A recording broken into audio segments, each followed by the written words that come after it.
নমস্কার, আপনারা দেখছেন জেসি নিউজ প্লাস এবং আপনাদের সঙ্গে রয়েছি আমি ইমন মুখার্জি।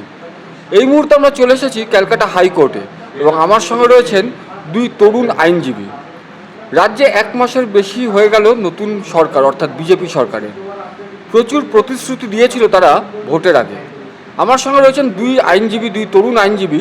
শুনে নেব নতুন বিজেপি সরকারের কাছে তাদের কী প্রত্যাশা। শুরু করছি আজকের পর্ব। উপাসনা, আমি যেটা বলছিলাম ইন্ট্রোর সময় যে নতুন সরকারের এক মাস হয়ে গেল। ভোটের আগে তো আমরা ক্যাম্পেনের সময় দেখেছিলাম বিজেপি অনেক প্রতিশ্রুতি দিয়েছিল, তোমরাও শুনেছিলে। তোমরা নতুন সরকারের কাছে কি আশা বা প্রত্যাশা করছো, কি এক্সপেকটেশন রয়েছে?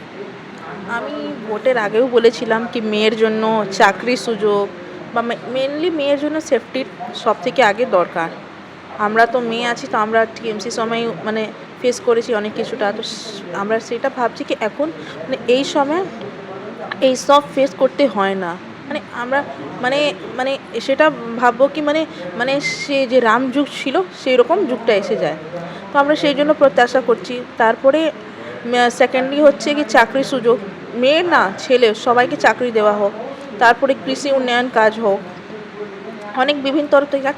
এক মাসে তো কিছু বোঝা যাবে না, এক মাসে তো লোক দেখছে কি বেরোজগারি ভাতা পাচ্ছে কি না, এইটা এই যতগুলো প্রকল্প আছে সে পাচ্ছে কি না। আর তার মধ্যে অনেক কিছু আছে, অনেক বলছে কি আরে আমি তো আগে পাচ্ছিলাম বা যখন ছিল কী ছিল স্বাস্থ্য নাম লক্ষ্মী ভাণ্ডারগুলো, হ্যাঁ আমি পাচ্ছিলাম, এখন অন্নপূর্ণা ভাণ্ডার পাচ্ছি না। তো এটা তো ঠিকই হয়েছে না, সরকার দেখিয়ে দিচ্ছে কি কে পাওয়ার যোগ্য আছে কে পাওয়ার যোগ্য নেই। কেন বেকার সরকার সবাইকে দেবে, সেই আমার বক্তব্য।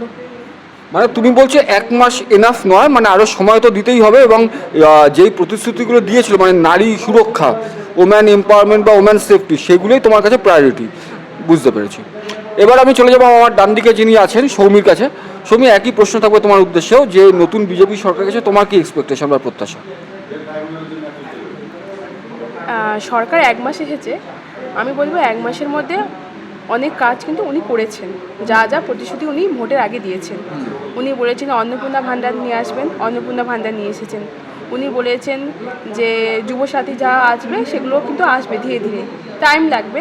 এবং যারা দুর্নীতিগ্রস্ত, উনি বলেছেন এই দুর্নীতিগ্রস্তদের ধরবেন। উনি কিন্তু সত্যি সত্যি তৃণমূলে যারা দুর্নীতিগ্রস্ত তাদেরকে তিনি ধরছেন। এবং তার সাথে সাথে সিস্টেমটাকে, কারাপ্টেড সিস্টেম যেটা ছিল সেই সিস্টেমটাকে সম্পূর্ণভাবে চেঞ্জ করা, সেটাও তিনি করছেন। এবং তার সাথে সাথে যারা হচ্ছে কি সরকারি যারা কর্মচারী যারা দিয়ে পাচ্ছিল না এতদিন ধরে, তাদের একটা টেনশন ছিল, তারা তৃণমূল সরকারের উপর প্রচণ্ড রেগেছিল, তারা কিন্তু দিয়েটা ধীরে ধীরে পাচ্ছে। ঠিক আছে, যা যা প্রতিশ্রুতিগুলো তিনি দিয়েছেন সেই সমস্ত প্রতিশ্রুতিগুলো কিন্তু ধীরে ধীরে পালন করছে। একদিনে তো আর রাতারাতি বোঝা যাবে না। উনি বলেছিলেন যে ইন্ডাস্ট্রিয়ালাইজেশন হবে, ইন্ডাস্ট্রিয়ালাইজেশন হওয়ার জন্যে যা যা করা দরকার তিনি সেগুলো কিন্তু ধীরে ধীরে ধীরে ধীরে পদক্ষেপ নিচ্ছেন। এবং তার সাথে সাথে উনি বলেছেন যে ওয়াটার মেট্রো প্রকল্প চালু হবে। এবং ওয়াটার মেট্রো প্রকল্প চালু হলে কি হবে, আমাদের যে গঙ্গা দূষণ হতো, গঙ্গা দূষণ কম হবে না। যেহেতু জেটিগুলো চলে না, ওগুলো গঙ্গা দূষণ প্রচুর পরিমাণে করে, সেই কারণে উনি দূষণের কথাও কিন্তু ভেবেছেন। ঠিক আছে, এবং তার সাথে সাথে আমি আরও অনেক কিছু অ্যাড করতে চাই এখানে।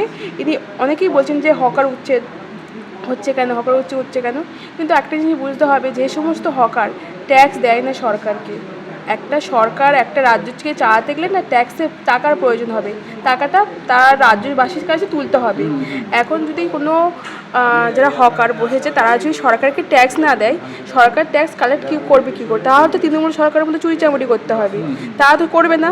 কিন্তু যেহেতু সরকারের যারা ভালো সরকার এসেছে, যেহেতু সবার কাছ থেকে ট্যাক্সটা বেআইনিভাবে না লিগালি তুলতে চায়, সেই কারণেই উনি চাইছেন যে সমস্ত হকার ট্যাক্স দেয় না এবং অবৈধভাবে নির্মাণ করে থাকা কোনো হকার, সেগুলোকে তিনি তুলে দিয়ে উনি আরও চাইছেন যে ইন্ডাস্ট্রিয়ালাইজেশন হোক। এবং এর সাথে সাথে উনি বলছেন যে প্রচুর অনেকেই বলছেন যে কেএফসি হয়েছে, মোমো হয়েছে, তারা তো বড় বড় হকার, তারা তো প্রচুর টাকা দিয়ে তারা বসিয়েছে, দোকানপাট বসিয়েছে, এরা অত টাকা পাবে কী করে? আপনি যা টাকা ইনকাম করবেন সেই হিসেবে কিন্তু আপনাকে ট্যাক্সটা দিতে হবে। আপনি যদি সামান্য টাকাও যদি পান সেই সামান্য টাকা হিসেবে কিন্তু সরকারকে ট্যাক্স দিতে হবে। সরকারকে ট্যাক্স না দিলে কিন্তু সরকার কিন্তু কালেকশন করতে পারবে না। রাজ্যের ডেভেলপমেন্টের জন্যে রাজ্যের ওপর যে সমস্ত ঋণ হয়েছে সেই সমস্ত ঋণ মুক্ত করার জন্যেই কিন্তু ইনি এই পদক্ষেপ। এবং শুধু তাই না, রেশন যারা পাচ্ছিল অবৈধভাবে, রেশনটাকেও কিন্তু ভালোভাবে স্কুটিনি করে বা বলেছিলেন যে যারা সরকারি যারা মানে চাকরিজীবী তারা রেশন যাতে না পায় সেই কারণে সেটাও তিনি লক্ষ্য রেখেছেন, যারা গরিব লোক যারা হচ্ছে যারা অসুবিধার মধ্যে আছে তারা যেন রেশনটা পায়। সেই কারণেই কিন্তু উনি, কারণ সবার পক্ষে রেশন নিলে তাহলে তো সবাইকে যদি এখন যদি ফ্রি বীজ দেওয়া হয় তাহলে তো রাজ্য চলবে না। রাজ্যের জন্য ইন্ডাস্ট্রিয়ালাইজেশন জন্য রাজ্যকে দূষণমুক্ত রাখা দরকার, রাজ্যকে পরিষ্কার পরিচ্ছন্ন রাখা দরকার। হকার যদি চারিদিকে ছড়িয়ে থাকে তাহলে কিন্তু কোনো নতুন ইনভেস্টার আমাদের রাজ্যে ইনভেস্ট করতে আসবে না। যদি দেখে আমাদের রাজ্যে প্রচুর দূষণ হয়ে গেছে, নোংরা আবর্জনায় ভরা, তাহলে কিন্তু নতুন কোনো দেশ থেকে আসা বা অন্য কোনো রাজ্য থেকে আসা তারা চাইবেন এখানে ইনভেস্টমেন্ট করি। তারা চাইবে যে একটা পরিষ্কার পরিচ্ছন্ন একটা জায়গায় আমরা ইনভেস্টমেন্ট করি। সেই কারণেই কিন্তু শুভেন্দু অধিকারী যা করছে এই মুহূর্তে আপাতত ধীরে ধীরে হলেও ভালো পদক্ষেপ নিয়েছে। 1 মাসের মধ্যে বোঝা যাবে না, আশা করি আরও 3-4 মাস গেলে আরও পরিষ্কারভাবে বোঝা যাবে। আপাতত ইনি যা করছেন ভালো করছেন। আমি একটা প্রশ্ন তোমার কাছে আসবো। তুমি বললে যে মাননীয় মুখ্যমন্ত্রী শুভেন্দু অধিকারী 1 মাসের মধ্যে যে কর্মকাণ্ড তাতে তোমরা খুশি, এবং এই যে ডিজার্ভিং যারা ক্যান্ডিডেট তাদের ডিটেক্ট করে তাদের সঠিকভাবে যে অন্নপূর্ণা ভাণ্ডার হোক বা অন্যান্য প্রকল্পগুলো সুবিধার আওতায় আনা হচ্ছে, এটা খুব ভালো পদক্ষেপ, বুঝতে পেরেছি। আচ্ছা, তুমি তোমার বক্তব্যের সময় বলছিলে যে দুর্নীতি, এই যে দুর্নীতিতে আমি আসছি, আমার পরের প্রশ্ন দুর্নীতি নিয়ে। আমরা এখন টিভি খুললেই বা খবরের কাগজ দেখলেই দেখতে পাচ্ছি যে প্রতিনিয়ত তৃণমূলের বিগত সরকারের বিভিন্ন মন্ত্রীরা বা নেতারা ধরা পড়ছে, তাদের কাটমানি ফেরত দিতে হচ্ছে বা বিভিন্ন দুর্নীতির সঙ্গে তারা জড়িত হচ্ছেন। এই নিয়ে তোমার কি মতামত? যারা দুর্নীতি করেছে তারা ধরা পড়বে।